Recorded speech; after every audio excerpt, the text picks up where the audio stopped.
Ibukun Awosika is an entrepreneur, business executive. She is a graduate of chemistry from the University of Ife, Nigeria, and alumnus of the Chief Executive Program of Lagos Business School, the Global Executive MBA of ISA Business School, Barcelona, Spain, and Global CEO Program of Hatton ISA and CEIBS Business Schools. Ibukun Awosika is a co-founder and past chairperson of Women in Business, Management and Public Service, WIMBIS. She is the founder of the Christian Missionary Fund, a faith-based organization that works with hundreds of missionaries across Nigeria to change lives through provision of medical, educational, and other supplies. A multiple award-winning entrepreneur and the first Nigerian recipient of the prestigious International Women Entrepreneurial Challenge Award, IWEC, as a nominee of the U.S. Department of State in 2008. Ibukun Awosika is the first female and immediate past chairman of First Bank Nigeria PLC. She worked as the executive producer of the movie God Calling and has authored several books, including The Girl Entrepreneur and Business His Way. Please welcome Ibukun Awosika. The Chancellor of the University, the Pro-Chancellor, the Vice-Chancellor, members of the Senate of King's University, and all the graduates and family attending today. It's definitely my great pleasure and honor to be part of this maiden edition of this ceremony at the King's University. I want to thank you very much for the honor bestowed on me by inviting me to be here today to share a few of my thoughts on what it's like going from this stage of life to the next stage. But before I start, I will share a few thoughts on a key issue that affects the university system and the sustainable way that we can fund university education, creating a collaboration between the private sector and academia. Without a doubt, there are many roles that a university can play in the development of the economy of a nation. And the primary role starts from the development of the human capital. So all of you who are graduating today are part of the human capital creation for the country. Because the knowledge that has been imparted on you, it is expected that you will apply that knowledge in order to create productive value for the nation. However, when you look at the whole structure of running a university, it will become really expensive to have to charge in a commensurate manner for the education that is delivered. So one of the ways the private sector and universities or educational institutions can collaborate is in research, because industry requires continuous innovation and research into products that are viable, that solve problems that are emerging in the environment at different times, which can then be translated into economic products. And the university already has a cluster of people whose work, whose thinking can create the solutions that industry requires. Now, in a case where you have a good collaboration between a university and the private sector, you can find that the company can house its research program in certain areas, in particular departments of a university, because the ongoing work and interest by certain professors and cluster of students within that university is seeking to answer the question that they themselves are looking for solutions to. And therefore, industry can fund research that is developed in a university, which is then commercialized by the institution, by the corporate body that has partnered with the university on it. This applies not just for products, it applies for solutions that involve processes. It applies to solutions that involves theories, economic theories, business policies, development of new areas. There is a great collaboration, and sometimes it's not even for any direct, immediate economic benefit to the corporate organizations. It is part of their doing good in order to do well. Because every time the university does constructive research work or constructive development of policies and issues that will enhance the overall social system and life of the people and the community, then that's something good. And in these days where we're looking at a lot of ESG matters, in terms of economic, social, and governance matters that will enhance the lives that we all live, that can only be a good thing. So what I would encourage the university to do, which most Nigerian universities don't do well, is from the onset to seek that collaboration with universities, to have an understanding of where the market is right now, what are the problems the corporate organizations are trying to solve, to focus their research in some ways to solve some of those problems, and then seek partnerships between the two institutions in order that we can find a sustainable way to drive the solutions. And there can be economic benefits, sharing of economic benefits that results from the activities in different ways. Anyway, that's just one of my thoughts. There are multiple other ways that universities run sustainably, from endowments by corporate organizations to endowments by alumni members of the university, and many other things that will continue to be. But as long as an institution is creating real economic value for society, I am certain that there is a way that they can work together to make things work better. Now, to face my real business of the day, which is to the graduates. Congratulations to all of you. You obviously have worked hard and you've had to focus on certain things in order for you to be part of those graduating today. But the challenge is, whilst you're ending one process, which is an academic process, in reality, if you're going into the market, you are starting another process, and in very challenging times too. I'm sure some of you have had to complete your degree in the last short while, virtually or otherwise, in very unprecedented times. We've had to be creative in finding solutions to problems we'd never encountered before, which all organizations, including academic institutions and students alike, have had to find the most effective way to weather the new terrain that we're in. Well, welcome to the real world. That's really what the real world presents you. It presents you an opportunity to do things differently. It presents you an opportunity to produce real solutions for real problems. Some you've encountered before, some you might never have encountered before. And that's what innovation and creativity is all about. It challenges all the talent and the skills that you have so that you're able to go deeper within yourself to find solutions to the problems that you will encounter. And one of your first real problems will be getting a job in a market that is saturated with graduates who are trying to find a job. So what does that tell you? Don't be satisfied for just the conventional. You have to think outside of the box in terms of how are you going to move forward. You're going to apply your knowledge and seek for the best opportunities that are available to you in terms of jobs. But where you cannot find, don't sit idle.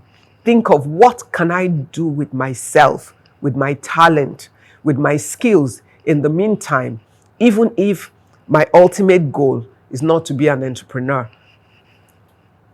Every human being can either be an entrepreneur building on their own or an entrepreneur building within an organization or institution where they work. Now, whichever one you choose to be, if you have a chance to express yourself before you find the organization where you can be an entrepreneur, there are skills and talents that you will gain from that would support your ability to be exceptional when you get into a particular company.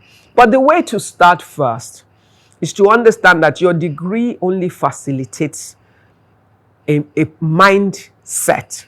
It facilitates a way to think. It facilitates an approach to life. It facilitates a thought process to consider matters. It is not an end in itself, especially in an environment where many of you probably went to university to study the degrees you were offered, as opposed to the degrees that you actually wanted to study. Now, the question for you is, the degree is irrelevant, to be honest. For me, the most important thing is, who do you sense that you are? What do you think you have been called to? What are the gifts and the talents that you believe that you have? What is that thing, or how do you think you'd like to spend your life till the end of your days? What is it that would excite you if you have to do it every day and you'll never get tired of doing? Sometimes you will know, sometimes you won't. But whatever your hand finds to do, do it well. Which means that whatever it is that you're able to start with that, but apply yourself with a sense of excellence. You know, I know that King's is a Christian university, and I would like you to consider the scripture. I think it's Isaiah 11, verse 2. I can't remember the exact verse now. That talks about, you know, the spirit of the fear of God being upon you, and the spirit of excellence, the spirit of wisdom, the spirit of right counsel, the spirit of understanding. You know, part of what makes you exceptional in life is that when you walk with a sense of understanding, no matter where you find yourself or what season you're in, you're able to apply yourself in the best way that is possible within that season. Which means you might not be where you want to go now. You might not find your perfect job first. You might not be able to build the kind of company you would like to build, but you might have a starting point. Now, the question is, what will you do with that starting point? Will you be waiting for your big break before you apply yourself excellently? Or will you test out those gifts of God in you, even in your small beginnings? Will you show the world the strength of your character, of your discipline, of your dedication, of your focus, your ability to be trusted with something that you will handle and deliver on? Will you show the world that even in whatever opportunity you get to start? Why is that really important? At every point that you will find yourself, you will have an audience that you have not appointed. But there will be people observing your ways, your actions, and your character. There will be people observing how you do things, what you say, if you keep your word. There will be people observing if you can be trusted, if you are reliable. And any of those people, you do not know where you will meet them again. Sometimes your small opportunity or your small beginning is actually the biggest key to your biggest door. It's about how people experience you and the trail that you leave in your small beginning opportunity that will speak for you in your future. So I'm saying to you that as you leave and you start, you might not start in your perfect place. You might not have your perfect opportunity, but you might have a place of expression to start out. Make the most of it. Do the best with it. Show the best of yourself. Commit to excellence. Show that you're a focused person. Show that you're a diligent person. Show that you can be trusted. Do the best you can with whatever you are given. And let that speak about who you are. Because when people know that you can be trusted with the little, they will try you with something bigger and bigger and better. And that's really how you build your trail onto greatness. I want you to know that your parents and everybody else has an idea of who you should be. And they have probably expressed it.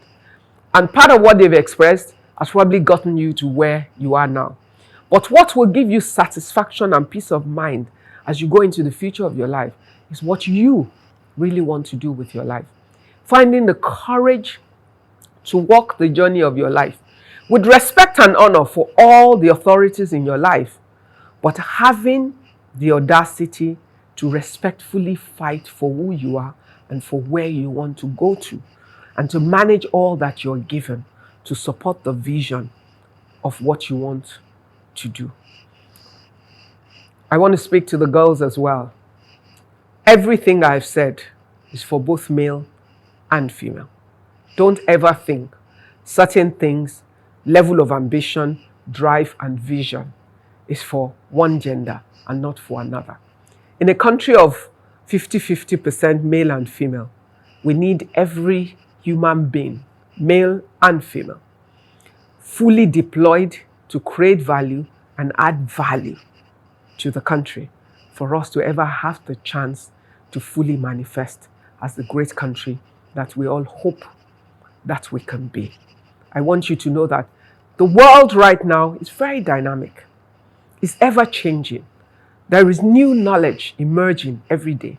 So whatever you have learned in university is only a portion of the knowledge that is available in the world.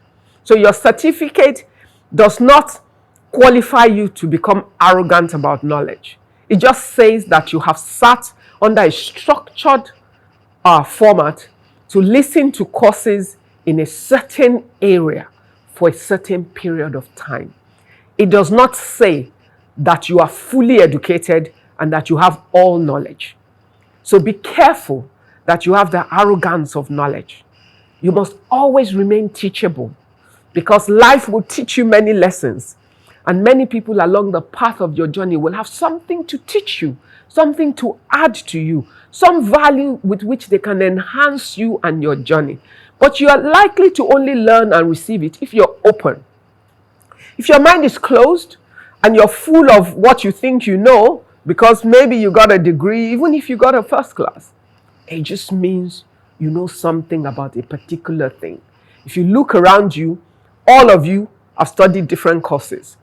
I'm certain that one person from pharmacy cannot necessarily pass a course in engineering. She might be able to pass in some areas, but can she necessarily do well in theater arts or in literature or in geography? There's so much knowledge available in the world.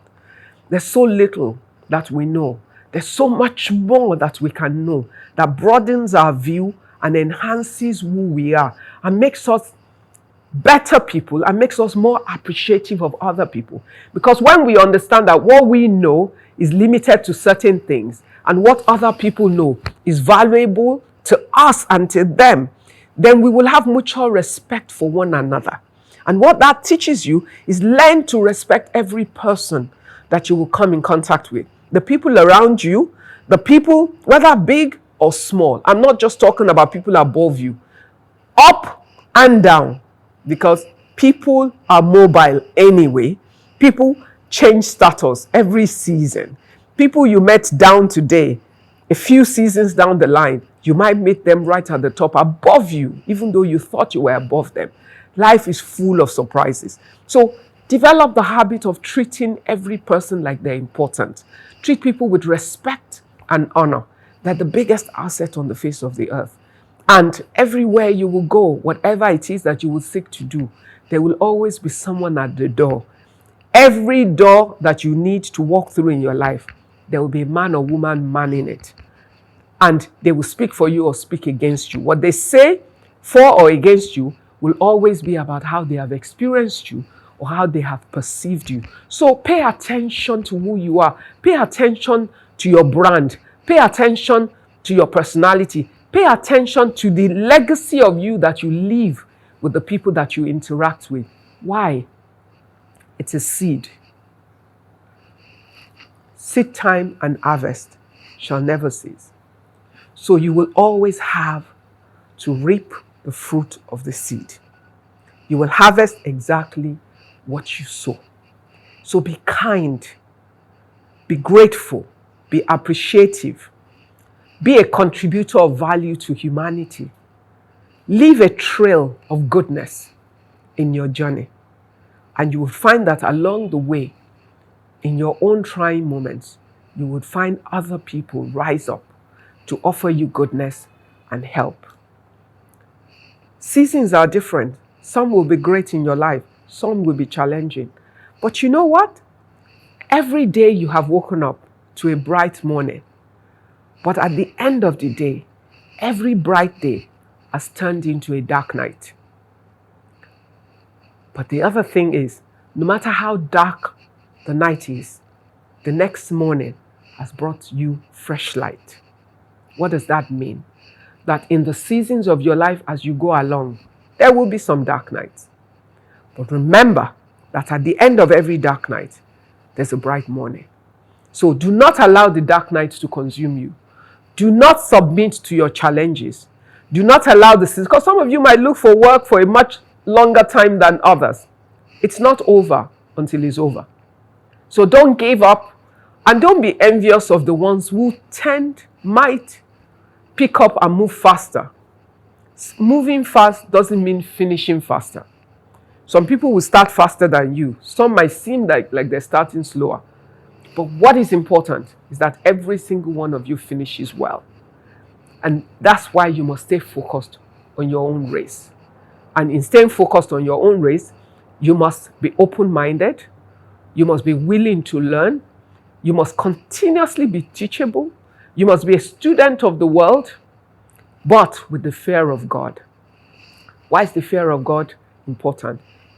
It keeps you maintained as a man and a woman of character. The fear of God keeps you away from much evil, because there's a lot of evil in the world, and there are temptations all around you that can lead you astray. But when you allow the fear of God to be a guiding light in your life, you will always be able to make the right decisions. You know, the Bible says you will hear a voice telling you which way to go, whether to turn to the left or to the right, that you might walk in it. What does that mean? Life will always throw you options. Except you have the fear of God and a sense of your own value system, you're vulnerable to making wrong decisions. And your entire life is the product and consequence of the decisions you make every day. So, pay attention. Receive counsel as much as you can. The Bible says in the multitude of counsel, there is safety. So it means that respect those that have gone ahead of you. Listen to counsel and guidance. However, every counsel and guidance is information to give you a broad view of the situation so that you are able to make the right decision for you. Nobody knows the best decision for you more than you, because you are the one that has a sense of what God has called you to, that has a sense of where you are going to, that has a sense of what you are consumed with that you want to achieve. Everybody else will have an opinion. Listen to their opinion, because you might have blind spots that their opinion would help you to fill. But when you receive all that counsel, take responsibility for the decision. Consider all the factors with a 360-degree view, but make the right decision for what you know will work for the vision of your life that you have. And finally, no matter who you think you are, no matter what you know, no matter who you know, no matter how smart you are, no matter who your father is or who your mother is, no matter where you expect that you should be able to get to because of the opportunities that you're born with, no matter how disadvantaged you think that you are because of where you started from, you will need God. Just hold on to God. For every one of you, hold on to God, and you will see that the hand of God, the power of God, combined with the fear of God, will help you through every stage of the journey of your life. And you cannot fulfill the journey of your life without God. I can tell you that. The fear of God keeps you humble. The hand of God keeps you safe.